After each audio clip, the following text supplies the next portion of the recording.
आटा बना करके उसको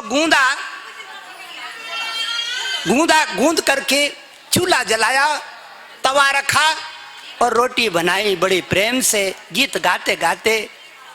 इन रोटियों में, गोपाल कहता बाबा इन रोटियों में मेरी माँ के ममता समाई हुई है। ये जो रोटी है ना, इन रोटियों में मेरी माँ का कर्म भी आ गया है। आप जो रोटी बनाती हैं बहनों, आपका पसीना उनमें चूता है, उसमें पसीना गिरता है, और आपकी पसीने की कमाई को जो खाएगा वो आपकी गीता गाएगा, आपके गुण गाएगा, आपके यश गाएगा। श्याम सुंदर कहता बाबा इन रोटियों में मेरी माँ की ममता समाई हुई है, मेरी माँ का करम छिपा हुआ है। इन रोटियों में मेरी माँ का करम छिपा हुआ है, इसमें ममता माँ की छिपी हुई है। बाबा खाओ खाओ ताकि आशीर्वाद मेरी माँ को लगे। छोटा बच्चा अपने लिए कुछ नहीं मांग रहा है, देखो इसको कहते हैं भक्ति। अपने लिए कुछ नहीं मांग रहा है, किसके लिए मांग रहा है? माँ के लिए। मेरी माँ अनपढ़ है, उसको कुछ ज्ञान नहीं है, वो कुछ जानती नहीं है, उसने कुछ पढ़ाई लिखाई नहीं करी है। ऐसा करना बाबा, रोटी खा करके मेरी माँ को आशीर्वाद देना, मेरी माँ को आशीर्वाद देना। इस अन्न में मेरी माँ का पसीना लगा हुआ है, मेरी माँ का पसीना लगा। और इतना कह के रोटी बाबा के आगे कर दी। बाबा कभी रोटियों को देख रहा है, कभी श्याम सुंदर को देख रहा है, कभी रोटियों को देख रहा है। बाबा देख रहा है। आज पहली बार उस बाबा की आंखों में आंसू आने लगे। बाबा कहता गोवर्धन, ए गोपाल, ए नंदलाल, तू जानता है मैं कौन हूं? बोले नहीं बाबा, अतिथि का नाम पूछना अच्छा नहीं लगता। बाबा कहता है सुन, मेरा नाम दुर्वासा, मैं शिव शक्ति का उपासक, मैं अत्रि अनुसया का जाया, मेरा नाम दुर्वासा, मैं दुर्वासा ऋषि हूं। दुर्वासा ऋषि अपनी जिंदगी में पहली बार रोया, कभी रोया नहीं था। शराब देता था लोगों को, खड़ा होकर के भस्म कर देता था अग्नि में, लेकिन आज भस्म करना तो दूर, आज दुर्वासा मुनि जार जार रो रहा, क्या हो गया मेरे को, आज मैं इतना क्यों पिघल गया, आज मेरी आंखों में आंसू, आज क्या हो गया। दुर्वासा मुनि कहता है गोविंद, ए गोपाल, ए घटघटवासी जनार्दन, आज तेरी आंखों में, आज तेरी आँखियों में मेरी माँ की ममता झांक रहे। ए गोविंद, ए गोपाल, तेरी आँखों से मेरी माँ देख रही है मुझको। दुर्वासा मुनि को 5 वर्ष के बच्चे की आंखों में अपनी माँ की ममता दिखाई देने लगी। बोले मेरी माँ की ममता इसकी आंखों में। दुर्वासा कहता जब मैं छोटा था तो मेरी माँ रोटी लेके मेरे पीछे पीछे भागती थी। दुर्वासा कलेवा खा ले, कलेवा खा ले, माखन मिश्री खा ले। आज मेरे को याद दिला दी गोवर्धन, तूने माँ की माखन मिश्री। क्या करा दुर्वासा, माँ के हाथ का भोजन कैसे होता है, तूने याद दिला दिया आज मेरे को। तेरे आंखों में मेरी माँ झांक रहे है, अनसिया माता झांक रहे। मैं पवन हारे, मैं पवन हारे। दुर्वासा मुनि कहता मैं तो पवन हारी हूं, हवा से अपना भोजन खींचता हूं, 6 महीने तक बिना खाना के अन्न के रह जाता हूं। मैं हवा से, ब्रह्मांड से परमाणुओं को प्राणायाम से खींच के अपने पेट में डाल देता हूं और 6 महीने तक खाना नहीं खाता। दुर्वासा मुनि फूट फूट के रोने लगे। दुर्वासा मुनि कहते हैं मैं पवन हारे, अन्न का भूखा नहीं, प्रेम का भूखा जरूर हो। ला ला ला दे, अपने घर की रोटी दे, यशोदा माँ का अन्न दे, यशोदा माँ की बनाई हुई रोटी दे। मैं खाना चाहता हूं, मैं भूखा हूं। और जैसे रोटियां आई, दुर्वासा मुनि रोटियों पे टूट पड़े जैसे कई बरस के भूखे हो। अन्न खाया, पानी पिया, तृप्त हुए। अब दुर्वासा मुनि की बारी, अन्नदान हो गया।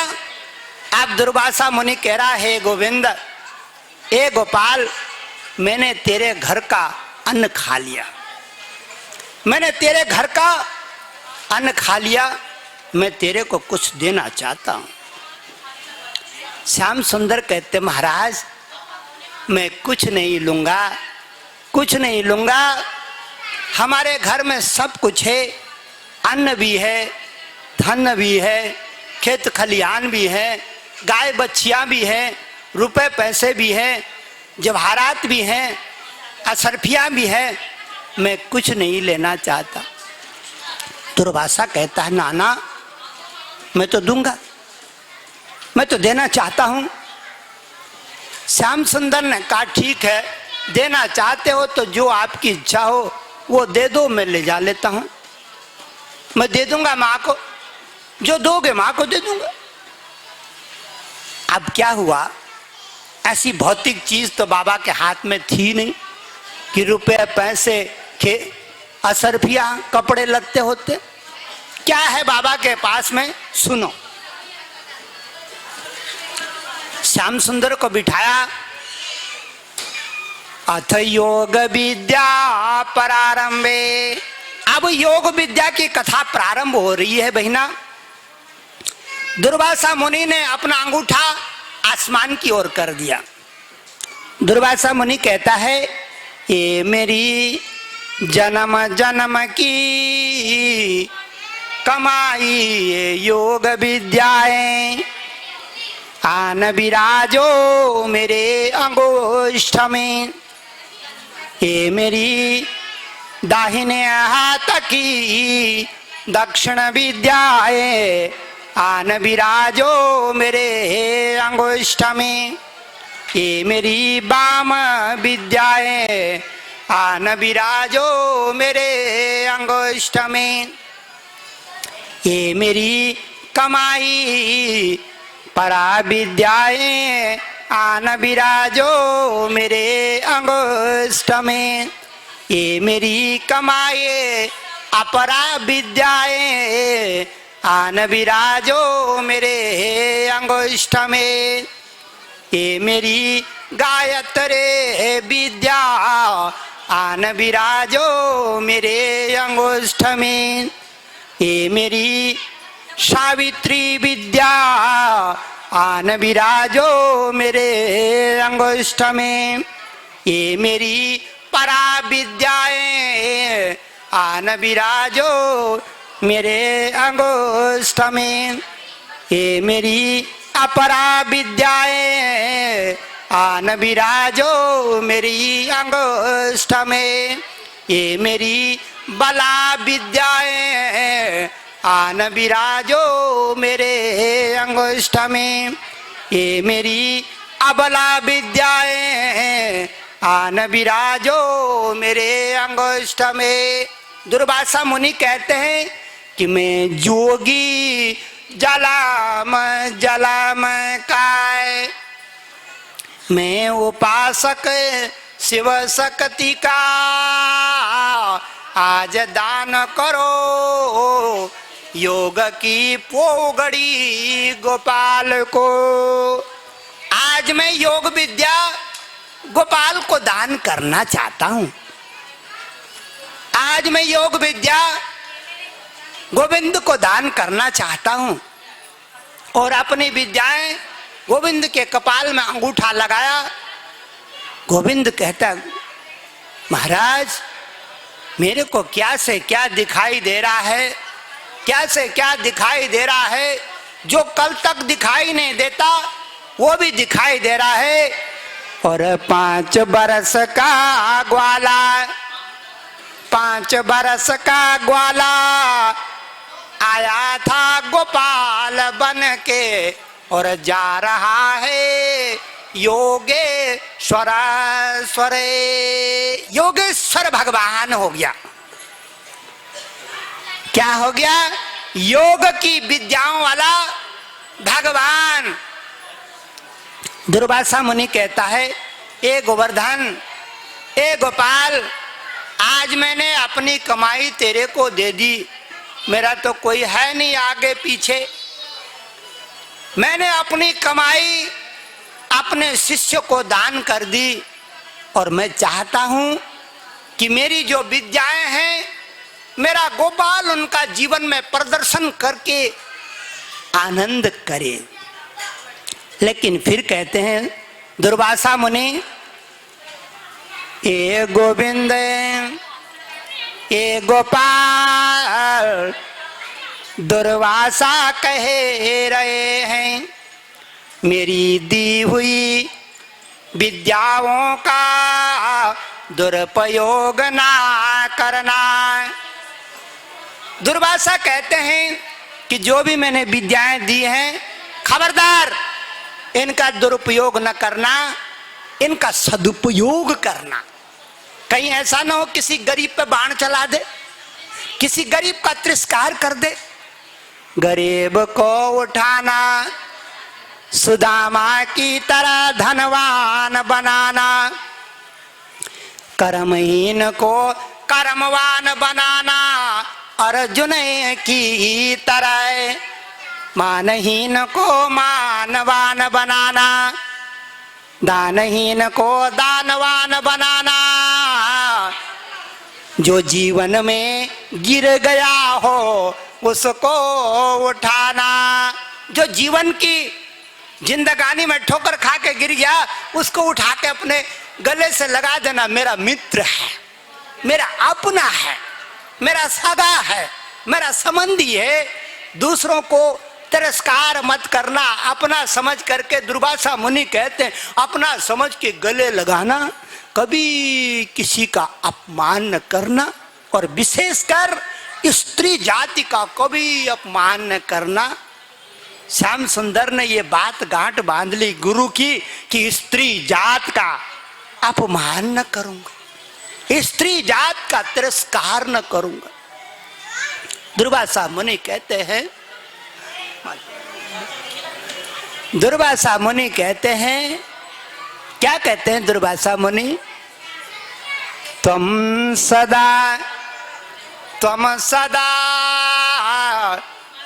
गुणशाले बभोये, तुम सदा गुणशाले ए बभोये।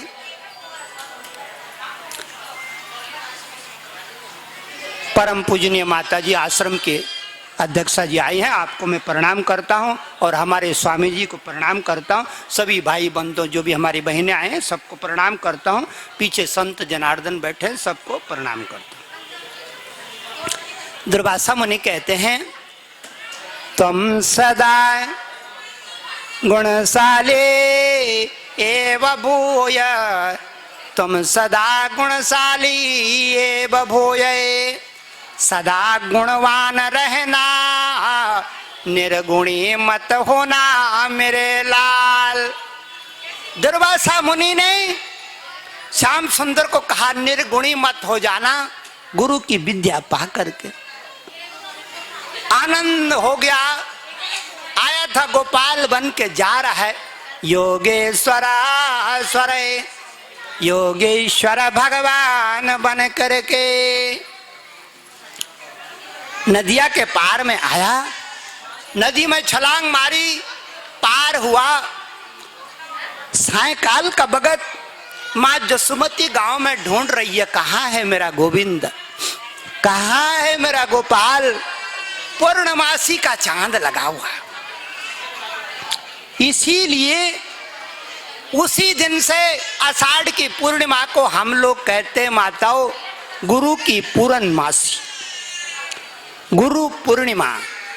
सब लोग मनाते हैं, अपने अपने गुरु को नमस्कार करते हैं और गुरु की पूर्णिमा मनाते हैं। सब प्रार्थना करते हैं कि मेरा गुरु पूर्णमासी का चांद है, मेरे को ज्ञान देगा, आशीर्वाद देगा, प्रेम देगा, भक्ति देगा, जय जयकार कर देगा। और होता भी है। माँ यशोमती ने जब अपने बच्चे को ढूंढा, कहीं पाया नहीं, इतने में गोवर्धन आंगन में प्रकट हो गया।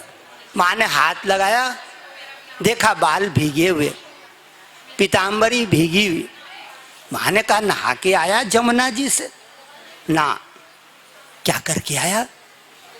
ये बाल भीगे हैं, पीताम्बरी भीगी है, तन बदन भीगा है।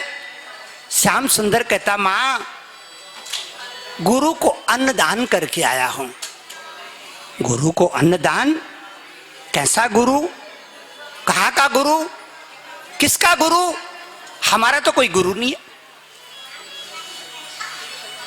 श्याम सुंदर ने कहा माँ 15 दिन से महात्मा बैठे थे जमुना के पल्ली पार, गांव में चर्चा थी, मैं घर की माखन रोटी मिश्री लेके गया, आपकी बनाई हुई, मैंने गुरु को दान किया, गुरु प्रसन्न हो गए।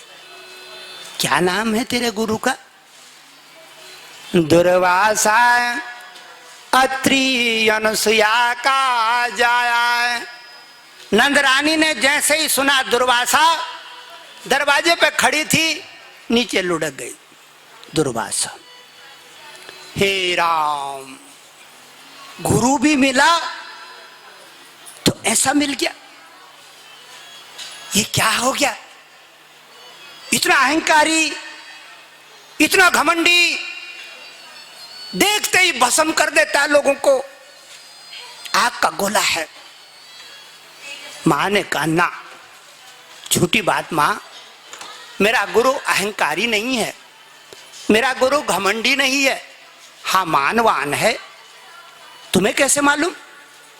मैंने जब रोटी अपने घर की रखी ना अपने गुरु के आगे और प्रार्थना करी कि बाबा हमारे घर का अन्न ग्रहण करो, तो मेरे गुरु रोने लगे।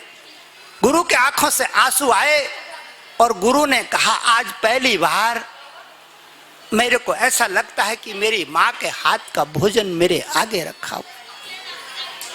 श्याम सुंदर कहता माँ, जो आदमी बाहर से जितना कठोर दिखता है वो अंदर से उतना मुलायम होता है मक्खन की तरह। और बात भी सही है, जो शक्ति बाहर से कठोर दिखती है अंदर बड़ी प्यारी होती है।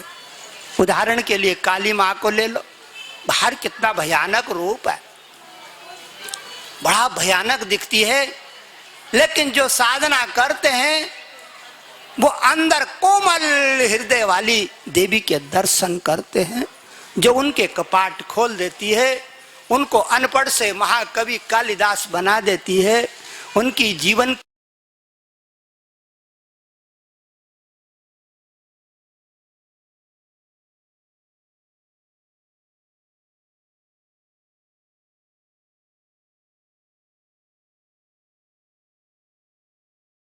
छोटे बच्चे को दीक्षा भी दी जा सकती है 5 वर्ष के। श्याम सुंदर को